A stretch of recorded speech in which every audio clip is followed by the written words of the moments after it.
जानते हैं, मेरा बेटा सिपाही था। अंग्रेज सरकार के हुक्म से अपने साथियों के साथ एक डाकुओं की टोली को पकड़ने गया था। उसे अपने कर्तव्य में जीत तो मिली, डाकू की टोली पकड़े भी गए, लेकिन उस जिंदगी के जंग हार गया साई।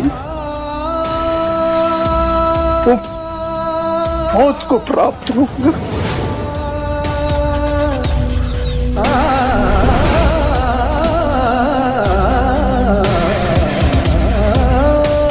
संभालिए खुद को।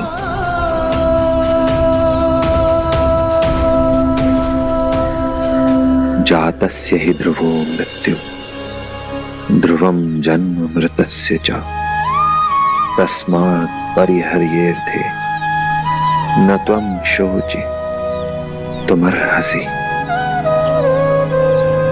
अर्थात जिसका जन्म हुआ है उसकी मृत्यु निश्चित है, और जिसका मरण हुआ है उसका जन्म भी तय है। इस जीवन मरण के चक्र से दुखी मत हो, शाश्वत सत्य है ये। और मैं भी आपसे यही कह सकता हूं कि मृत्यु तो सिर्फ शरीर की होती है, आत्मा तो अमर है। परंतु मैं ये भी जानता हूं कि इस समय एक पिता का दुख सिर्फ इसी सत्य को स्वीकार कर सकता है कि उसका प्रिय पुत्र उससे छिन गया है। मनुष्य स्मृतियों के सहारे जीता है और स्मृतियों को मिटाया नहीं जा सकता। संसार के किसी भी धर्म ग्रंथ का ज्ञान उन स्मृतियों को धुंधला नहीं कर सकता, और जीवन मरण के गूढ़ रहस्य ये एक पिता को सांत्वना नहीं दे सकते। आपके बेटे ने इस समाज की डाकुओं से रक्षा करने के लिए इस समाज की सेवा में अपने प्राणों का त्याग किया है, और समाज की सेवा करने वाले ऐसे वीर सपूत वो मरते नहीं हैं। वो अपने कर्मों से हमेशा के लिए समाज में अमर हो जाते हैं। आपका बेटा भी जीवित है।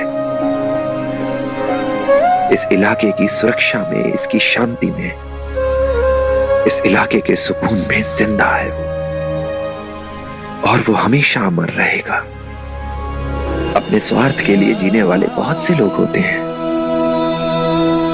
पर दूसरों की सेवा में, उनकी सुरक्षा में निस्वार्थ प्राण त्याग देने वाले इस वीर पिता के वीर सपूत कम ही होते हैं।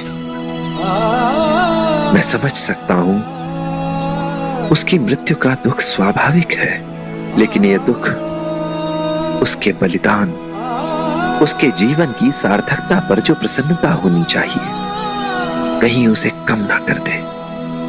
इसका भी तो ध्यान रखना होगा ना आपको।